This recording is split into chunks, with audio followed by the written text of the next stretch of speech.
Hi, I'm Euge Valovirta, and this one is about mixing templates and Mixbus processing.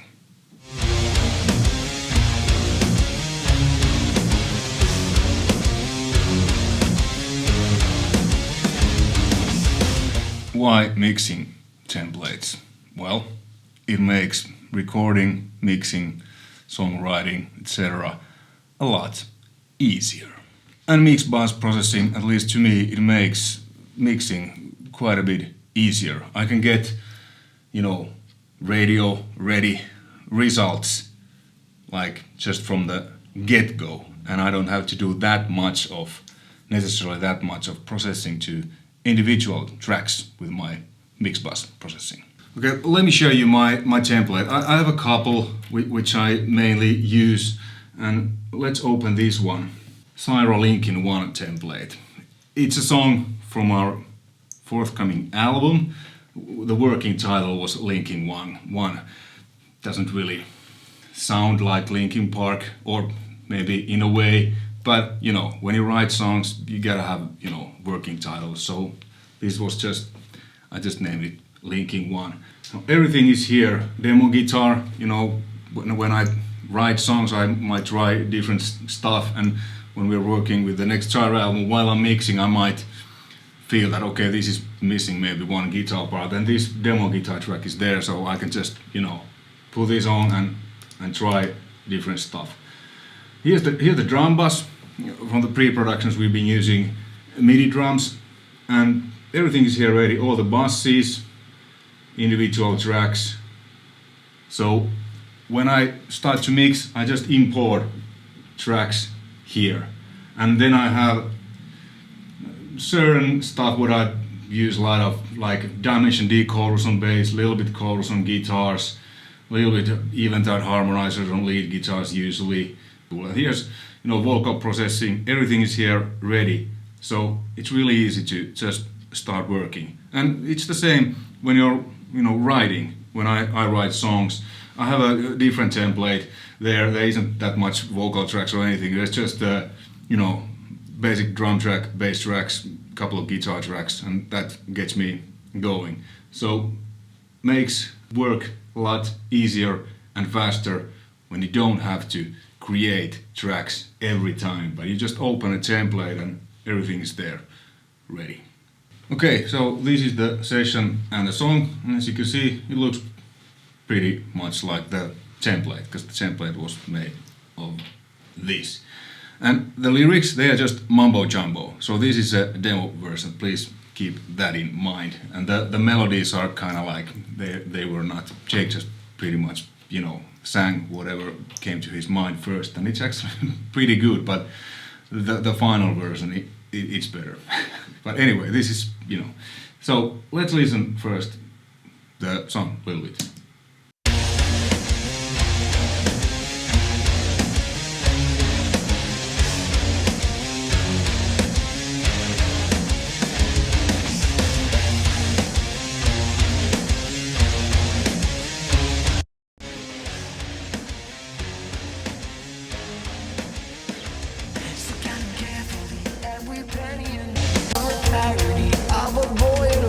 So careful, you make sure you will get it right.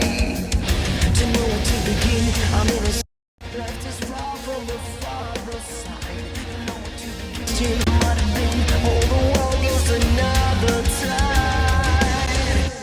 So, as you heard, quite a big difference.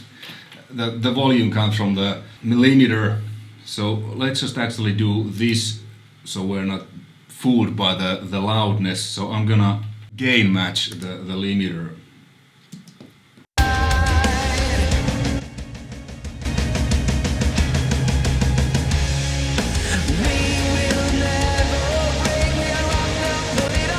So now when I bypass the limiter, the volume will be same, but only the tone and the sound will change, and it will go peak. Alright.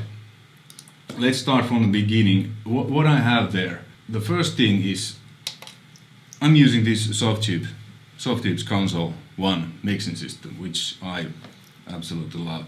So the first thing what happens is there's this focusing equalizer. You can put it here in the console, but let me show you how that looks if you use it as a standard plugin and if you don't have the console. So it's this. I don't know what this is based off or anything. I just like what it does. Listen, it doesn't do much, but it just does a little.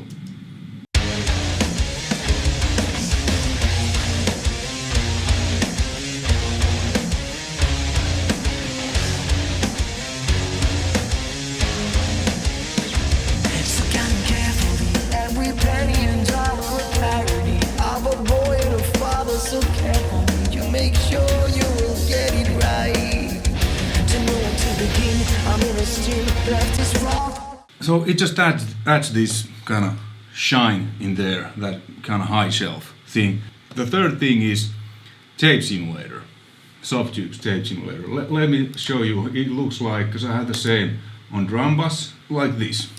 And the settings are pretty much the same. Drive 5, type B. So it's really good tape simulator. And the third thing is actually hardware, what I have. I'll put a picture, you can see it. You could control this via like a plug-in controller via Ethernet cable, but I don't have it because I have this pretty much set like this, or if I need to change, I just turn real knobs because I like that. So let's listen what that does.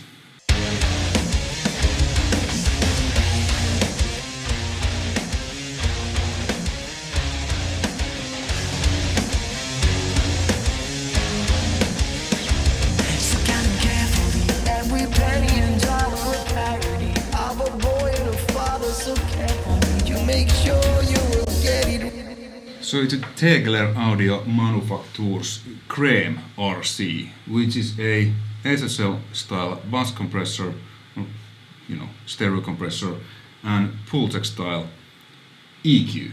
So it makes it a little bit louder, that's for a reason, but when I dial this, I match the gain so I could actually hear, if it's better or if it's just louder. But I like to keep it because I'm constantly little by little raising the volume, pushing it to be louder, because loud is good.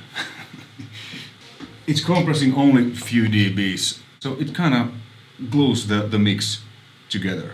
The settings what I have, usually the threshold is at 5.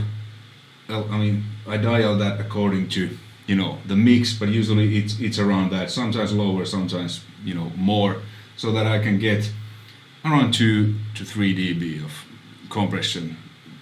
I don't want it to go over 4, then it kind of starts to be a little bit too much. So this I tweak, And then the attack, that's always 10.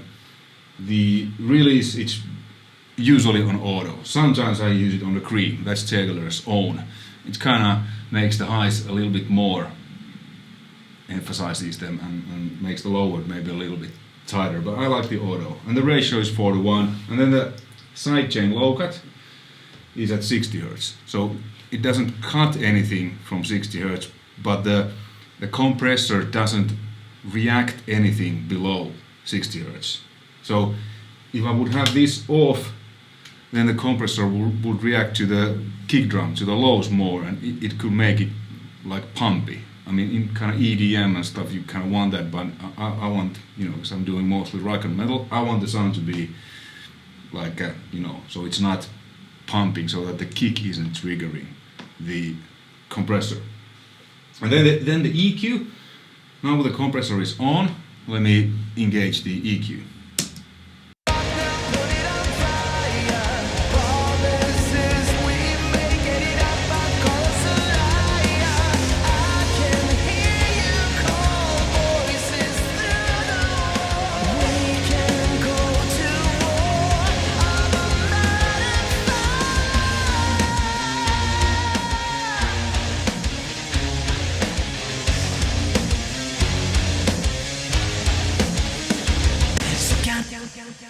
So, as you heard, quite a big difference. So I'm boosting 60 Hz, it's at 5. I think it's like 2.5 dBs, because when this is 10, I think it's like 5 dB of boost. So around 2.5. And then the high frequency I'm boosting 12K, again to that K, and it's on 7, so it's like maybe 3 dBs or something. So that's what it does. Then the third thing, fourth thing, what do I have there? Focusing EQ, tape, Euge creme, it's kind of two things in one. And then the BX Digital V3. This is a mid-side EQ processor. Let's listen what that does.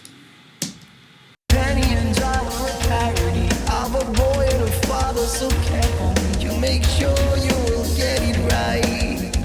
To know where to begin, I'm in a still left as far from the father side. To know where to begin, I might have been all the world lost another time.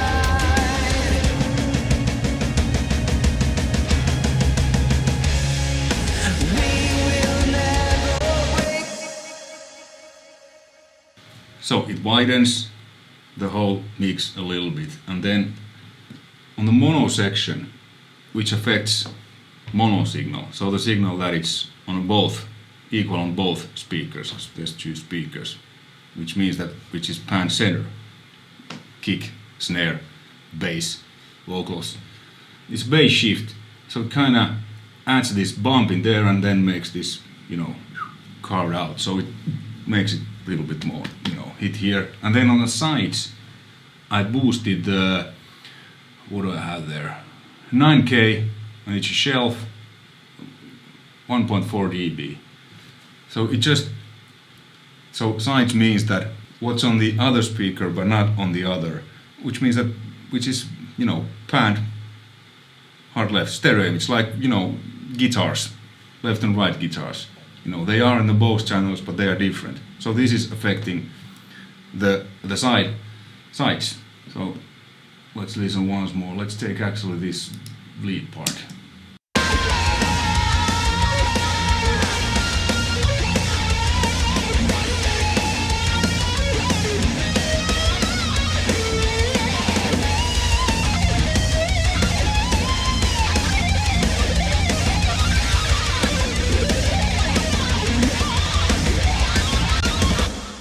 As you probably heard, it also affected the lead guitar, even though the lead guitar is pan center, but I have a like dimension D, which widens it up a bit, and then even that harmonizer stereo, because this is it's a mono track, but it goes to a stereo bus, so that also makes that wider, because the signals are different in each speaker.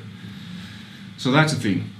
So these 4, 5 are the ones, the devices that I mix into. The focusing equalizer, the tape, drive, Euge creme, SSL style compressor, Pultec style EQ, and then the BX Digital V3.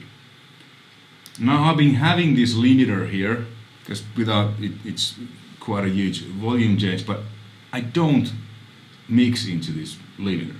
I know that it's really common, many people mix into limiter. Yeah, I can do that too, but I have found out that I get better results when I don't mix into the limiter. Why? I don't know. Maybe the limiter, because if you have a limiter, then nothing, peaks. It's safe. But when you don't have it, to me, it makes me, I guess, pay more attention to detail. Let's open the ozone, and what this does. Let's listen. Well, it makes it louder. That you heard already, because to a commercial level. But it does a few other things too. Now I have gain matched this, so now when I bypass it, it doesn't change the volume, so you can actually hopefully hear what it does.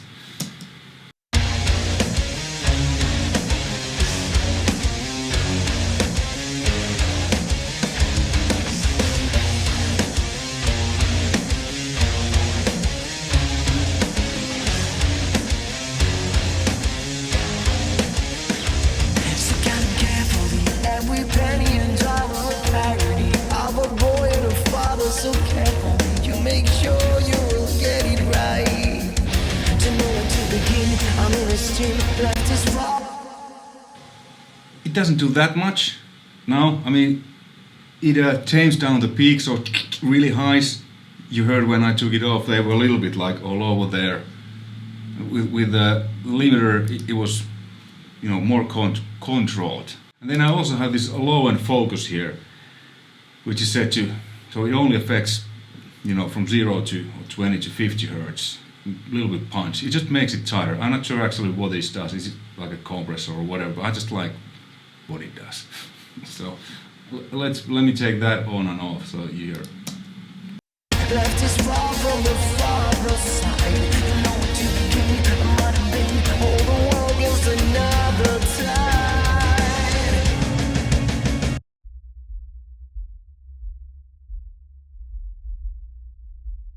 Break me a rock, put it on fire. Promises. If you're watching this with laptop speakers, you probably didn't hear anything. It's just this really low rumble, and it makes it a little bit tighter, so it's not all over the place. It makes the whole mix, well, it's just low end focused. The low end is more focused. Well, that's it.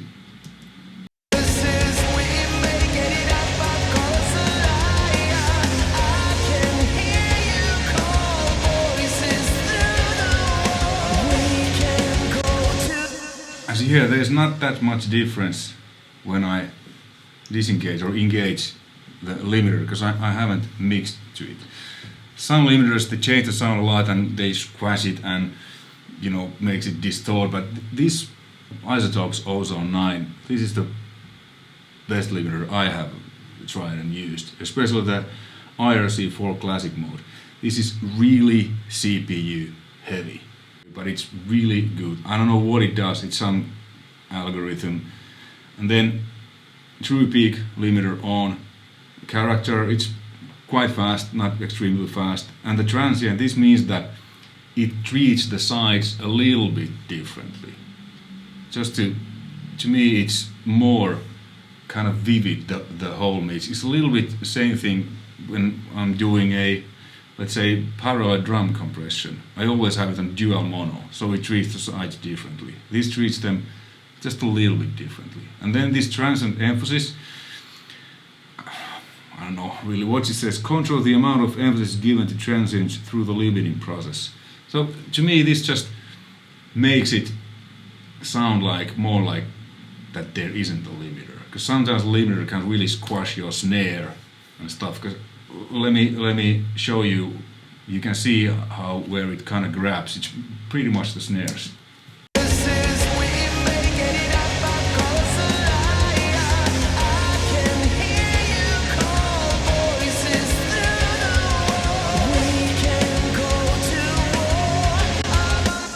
So as you can see, it doesn't do much because I mixed without this on. So I want to make sure that the mix is like really good without. And then when I had this, it just makes it a little bit better and louder.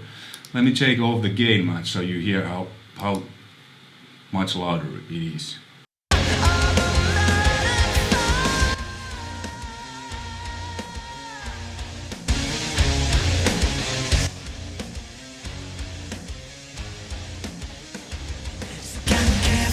Every penny and dollar with clarity. I'm a boy and a father, so careful. You make sure you will get it right. To know where to begin, I'm in a steam. Left is wrong from the father's. And then these other two, what I have here, these are just for like a, you know, measuring. So this is tonal balance control. I have a few reference tracks here, and I can compare my mix to those, you know, already commercially released, you know, Sandman, you know, popular tracks. What are there, like the response? But am I in the ballpark or not? And then this loudness penalty analyzer. Let's check out actually what it says. To know where to begin, I'm in a steam. Left is wrong from the father's side. Know where to begin, I might have been. All the world goes another time.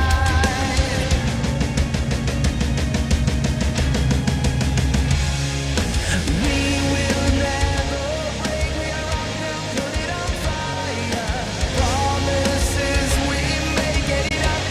mean, it's really cool. It shows you how much Spotify, Tidal, whatnot will, turn it down, and then you can listen how it sounds in those. So I don't really, it's cool to have, but I don't really care what this is. I mean, if my mix would be like extremely low, then this could, but it's cool to check out that, okay, what will happen.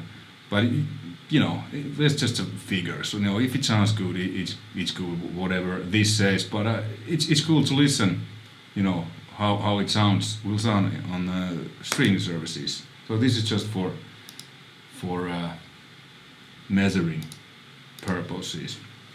And it's really important that you mix into these. So it's kind of like a top-down approach. So you mix into these plugins and you don't add these afterwards. If you do a mix and then add this similar processing, what I have, it could probably make your mix to sound like really high-end fizzy and boomy and whatnot. So that is important to keep in mind, that mix into these. Why I have these trial and error, mixing bunch of stuff. I've just found it out that I get better results more easier when I boost lows, highs, high shelving, certain compression, whatnot. That's just the way I do it. Maybe it could be also a good approach to you. Thanks for watching. Hopefully you found this interesting and informative. If you like, you know the drill. Thumbs up, bell button, subscribe, and whatnot. Stay tuned. There will be more videos about mixing, recording, and so on. And obviously, guitar playing, amps, guitars, pedals, you name it. Alright, hey, see you next time. Take care. Bye.